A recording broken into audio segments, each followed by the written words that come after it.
Hello, and welcome on back to Heard It in a Love Song, the show where we take a trip to the past to discover the history of a love song we all know and love.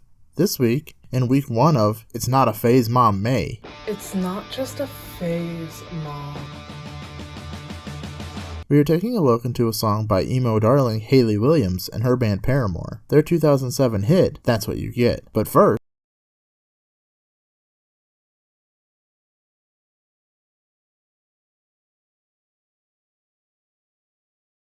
that falling in love is the most vulnerable we ever willingly let ourselves get. You take all of who you are and offer it to someone who you hope is doing the same. But ultimately, it's a gamble, so you listen to your heart. However, your heart is sometimes a fool, and you get yourself hurt. And according to a study, that pain is just as real as physical pain. In 2003, a team from UCLA, made up of Naomi Eisenberger, Matthew Lieberman, and Kipling Williams, monitored the brain activity of 13 undergraduate students playing a computer-based ball game against 2 virtual players. About a third of the way into the game, the computer figures stopped passing the ball to the human subjects, who later reported feeling excluded. The UCLA team, who were closely monitoring functional MRI scans, found that there was activity in the subject's anterior cingulate cortex, a region of the brain known notably for playing a role in physical pain. I don't think anyone's going to confuse a stubbed toe with going through a breakup, Naomi Eisenberger told The Atlantic, but emotional pain has been a kind of second-class citizen. I think we take physical pain a bit more seriously. Our work suggests that we should think seriously about the impact of emotional pain too. Several studies that followed Team UCLA's work focused on the affective component of pain. A group of researchers, led by Ethan Cross of the University of Michigan, believed that games like Cyberball just weren't painful enough. So instead, his team recruited 40 test participants and subjected them to a far more intense pain, the sight of a loved one who'd broken up with them. Cross and colleagues brought the 40 test participants into a brain imaging machine and had them complete 2 multi-part tasks.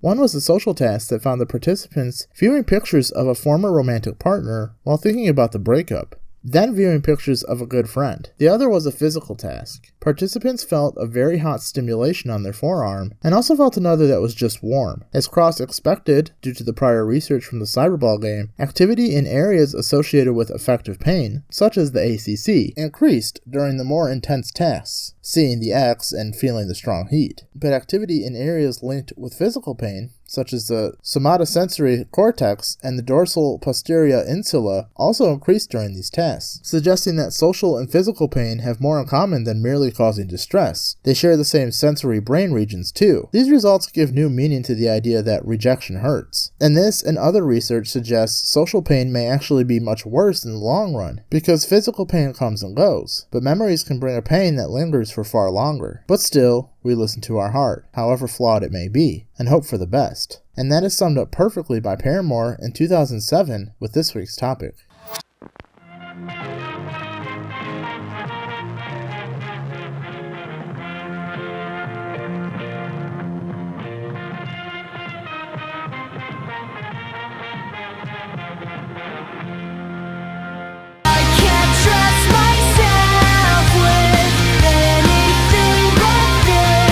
What's going on? This is Hayley Williams from Paramore. I'm hanging out with Robert Pattinson. Something's in my ass.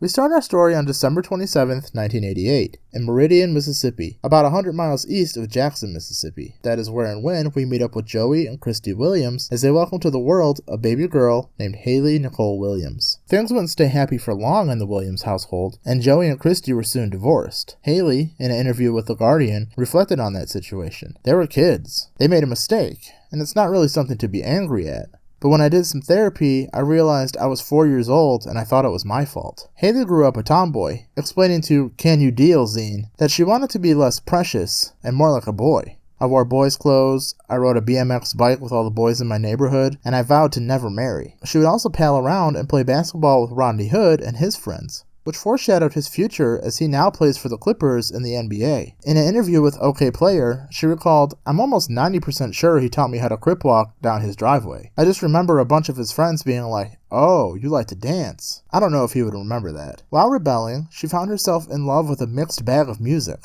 Janet Jackson, Missy Elliott, the Motown greats, Erykah Badu, Juvenile, Outkast, Lil Wayne, TLC, and like anyone in the South, Elvis Presley. Oh, brother, this guy stinks! She also found herself the stepdaughter of a nightmare of a man, prompting her and her mother in 2002 to flee in the middle of the night over 300 miles to Franklin, Tennessee, about 20 miles outside of Nashville. They lived with friends, in a hotel, a trailer, and an apartment furnished with donations from a church group. On top of all the turmoil, Haley was also bullied for her accent, so she started homeschooling with a weekly in-person tutor. On top of this, she took vocal lessons, as singing was a big passion for her. The lessons she took came from Brett Manning. Brett is very well known, having worked with Taylor Swift, John Michael Montgomery, Luke Bryan, Lauren Mayberry of Churches, Keith Urban, Miley Cyrus, and Leona Lewis, which if you've not seen the episode on Leona Lewis, check the link below. According to Brett's website, his clients have won 46 Grammys, 27 CMAs, 23 AMAs, and have gathered over 500 billion views on YouTube, so she was certainly in good hands. During this period, she befriended guitarist Josh Farro, his brother, drummer Zach Farro, and Haley's neighbor Jason Bynum on rhythm guitar. She also began seeking out local music opportunities, meeting bassist Jeremy Davis while auditioning for a local funk cover band called The Factory. It was also around this time that Haley was recording both vocals and voiceover audio for a Christian musical group/comic called the Mammoth City Messengers.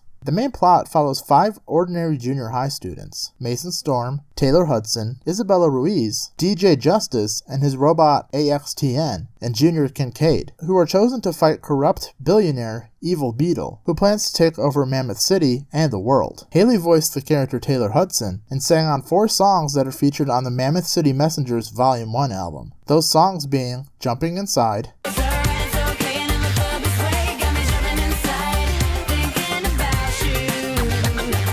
Boomerang,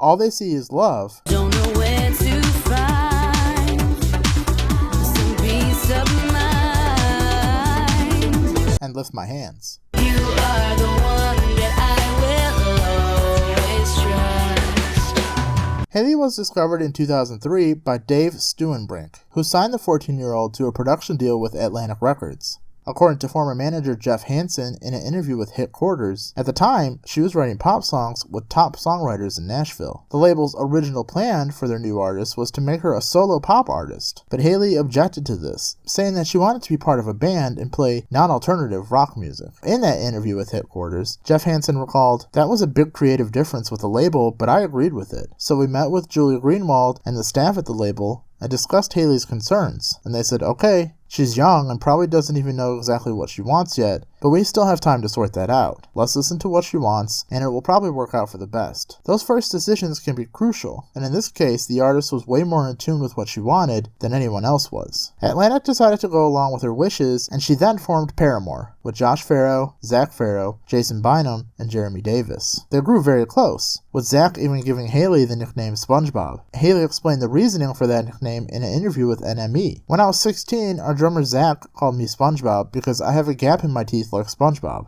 What a jerk. The music of Paramore was originally set to be released on Atlantic Records proper, but the label's marketing department decided it would be better for the image of the band to not have them attached to such a huge label. They instead released their music through the fledgling subsidiary niche label, Fueled by Ramen. From there, they began working on their debut album. The band made their way to Florida, to Wisner Production Studios, to begin work on their freshman effort, All We Know Is Falling. Helmed by James Paul Wisner, Wisner Productions saw some huge names in the scene recording there. Bands like The Academy Is, Under Oath, and Dashboard Confessional. Recorded in about 3 weeks, the band's A&R recommended that the band build a fan base through word of mouth, with no typical mass radio play. Steve Robertson, head of A&R at the time, quote, "wanted kids to discover the band without it being shoved down their throats." It's important to note that future member of Paramore and close friend to the Farro brothers, Taylor York, did work on All We Know Is Falling, co-writing Conspiracy and providing backing vocals throughout. Released on July 26, 2005, the album received positive reviews by music critics, praising the vocals of a then 16-year-old Haley Williams. 3 singles from the album were released: Pressure,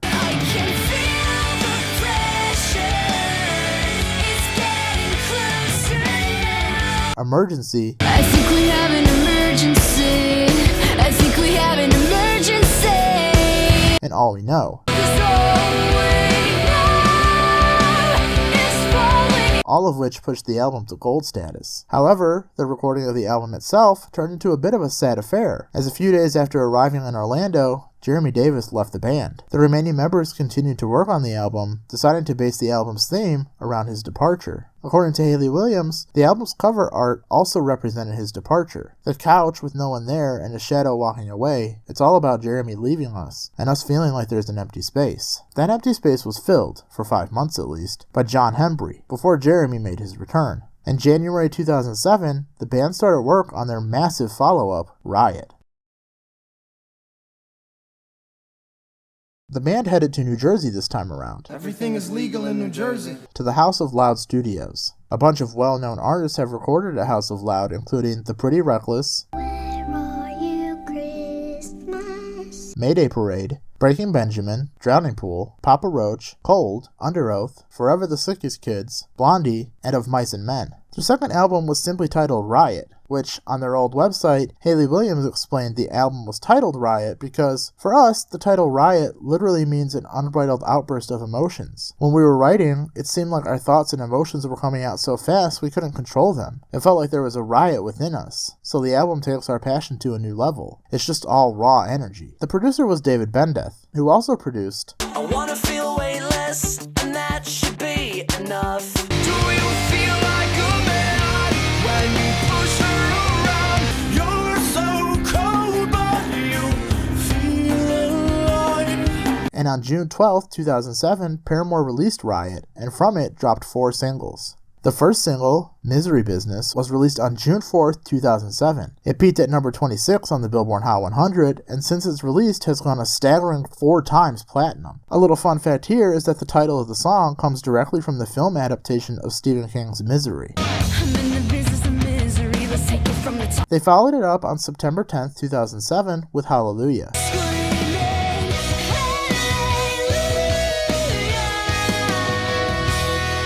And on November 26, 2007, they released Crush Crush Crush, which peaked at number 54 on the Hot 100 and hit platinum status in the US. I'm going to play a clip here and follow it up with how terrifying it sounds with no music and just vocals. Nothing compares to a quiet evening alone.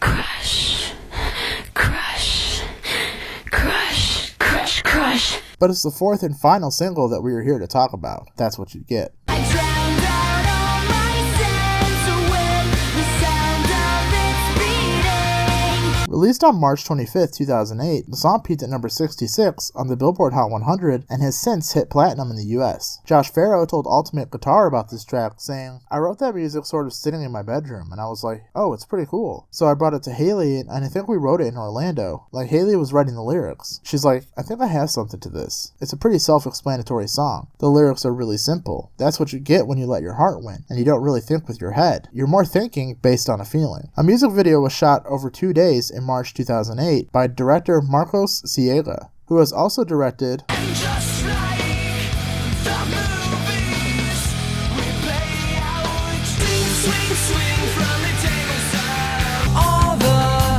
small things, true care, truth brings. I love you more today than yesterday. I've been crawling in the dark, looking for the answer.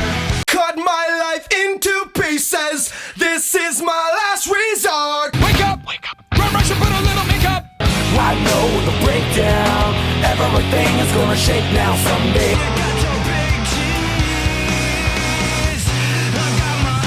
That's What You Get comes in at 131 beats per minute. I think it's all too easy to tune out your heart, especially when you've made up your mind on a situation. But more often than not, your heart proves itself to be your lighthouse, and you should always follow it home. But like I said in the beginning, doing that is a gamble, and it may not always work out how you wanted it to. This week's Love Homework is another song about listening to what your heart has to say in a situation. Over the Bow by Jenny Owen Youngs. Sing, oh, forget where you come from and lose yourself over the bow. And that's it, the end of another love song history lesson. If you like what you learned and you'd like to continue learning, subscribe, hit the bell, drop a like below, and join me again next week for the history of a love song we all know and love. Until next time, remember, I don't want to be the blame, not anymore. And remember, you heard it in a love song. Alright, you have a part here, let's do it. That's what you get when you let your heart